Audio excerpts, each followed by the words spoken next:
Welcome to Samba Samba. Enjoy the video. In this video, I will show you how to make delicious homemade rolls, step by step. First, let's gather our ingredients. You'll need about 4 to 5 cups of all-purpose flour, 2 tablespoons of active dry yeast, and 2 to 3 tablespoons of sugar.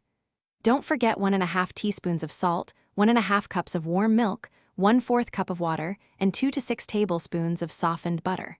Finally, 1 room temperature egg completes our list. Now let's get mixing. In a large bowl, combine your dry ingredients. Then, gradually add the warm milk, water, softened butter, and the egg. Mix everything until a shaggy dough forms. Turn it out onto a lightly floured surface and knead for about 8 to 10 minutes until it's smooth and elastic. To check if it's ready, perform the window pane test. Gently stretch a small piece of dough until you can see light through it without it tearing. After kneading, it's time for the first rise. Place your dough in a lightly oiled bowl, cover it, and let it rest in a warm, draft-free spot.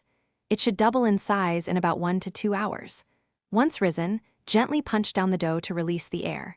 Now, divide the dough into 12 to 15 equal pieces, each weighing about 2 ounces. Shape each piece into a smooth, round ball by pulling the edges to the center and rolling it on your countertop. For the final step, arrange your shaped rolls in a greased baking pan.